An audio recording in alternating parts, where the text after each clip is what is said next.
A big part of the sport of strongman, of course, is injuries and recovering from them, more importantly, avoiding them.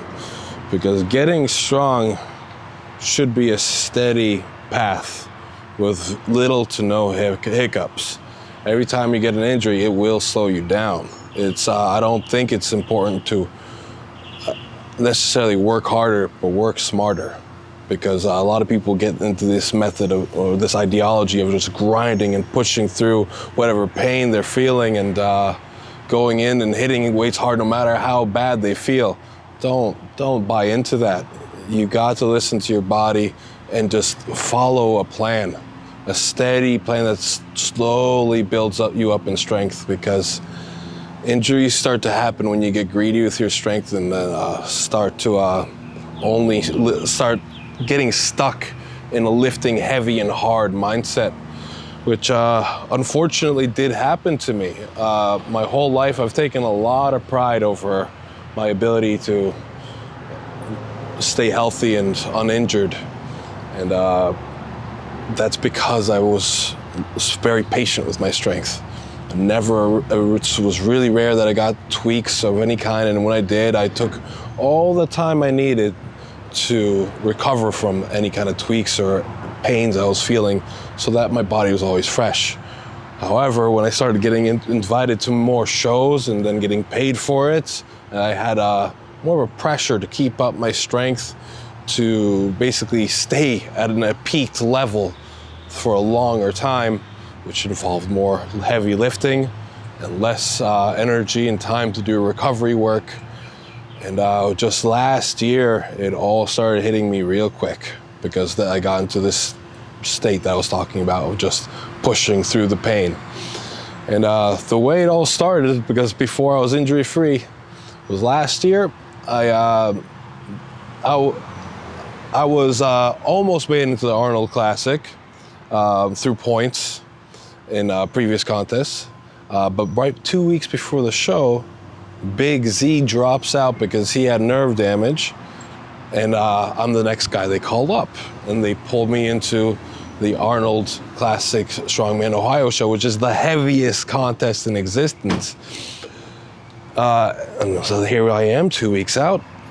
I need to see if I could do these weights. And this is a show that people take months, half a year to build up to be able to do this show in a way that's safe.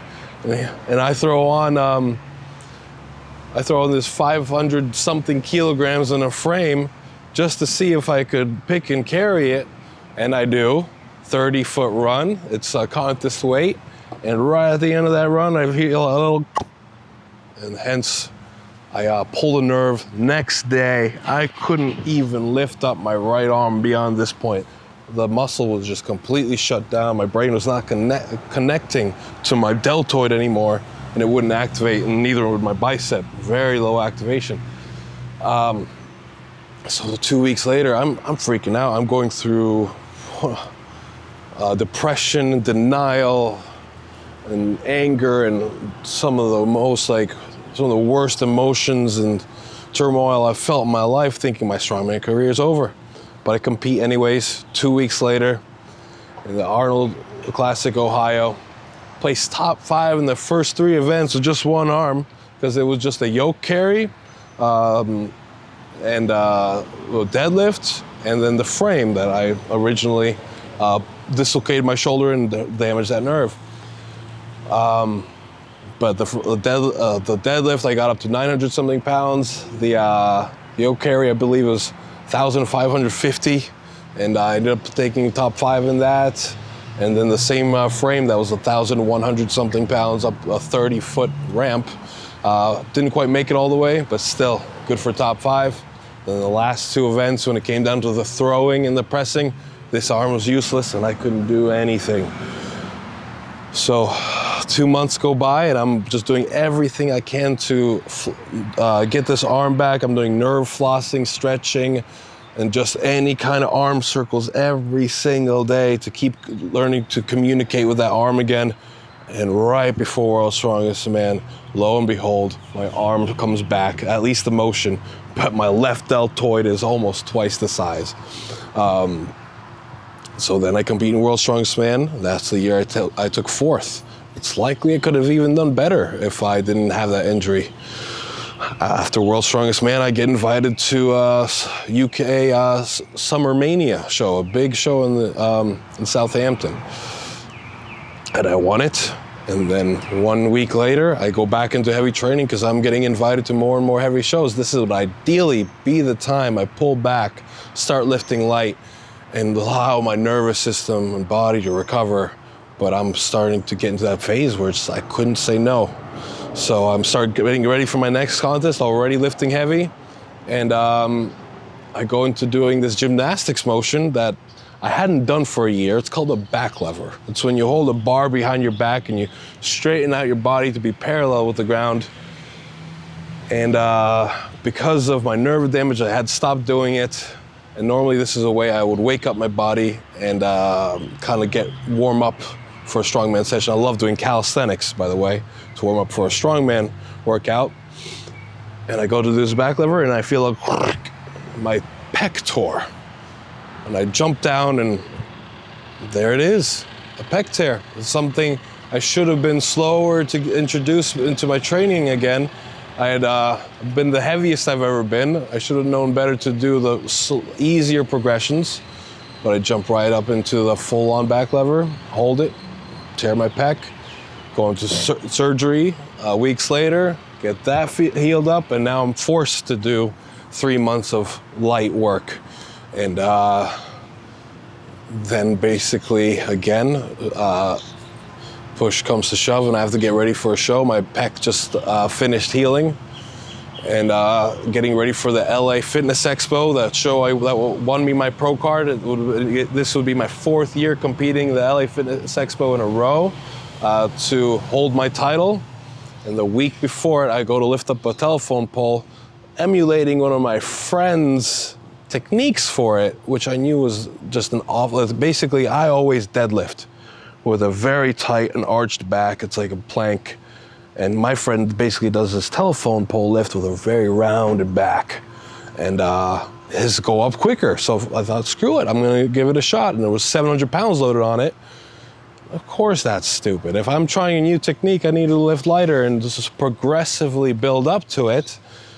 But I try it right off the bat with a rounded back, let my shoulders loose, and my left lat tears. Of course, a week later, I compete in the show anyways. I have to skip 2 events just to not damage my lat farther. I do win the show with the lat tear. And then it's another 3 months of recovering that lat. And then just this last week in Warwick, after, it's always just the dumbest, whenever you feel like you shouldn't be lifting, it's probably when you shouldn't be lifting. I basically visit my home country of Latvia, party for 2 weeks, I'm drinking, minimally training, go to compete in Warwick, Canada, an Arnold qualifying show, probably the hardest show I've ever done because it's 10 events in 2 days. Second day, first event, squat. I win the squat. On the very last rep, I tore my quad. It's a slight tear, but again, it was one of those life teaching me a lesson to, when you think it's stupid to do something physically, it is, most likely. And that's where I'm at with my injuries. Basically, it's just been 1 year of little nick after nick. And it's because I've strayed away from that the progressions that I used to do. I've strayed away from the patience I used to have.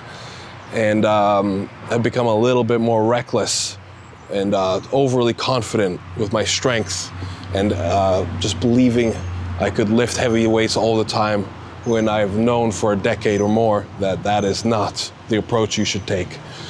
So if anything you could take from this, be patient, listen to your body, allow yourself to build up in strength slowly, lift light weights at least for half of the year to then prepare your body for heavier weightlifting thereafter. And just if you guys have any more questions, of course, I'm sure you do, on how to recover from all these injuries, comment below.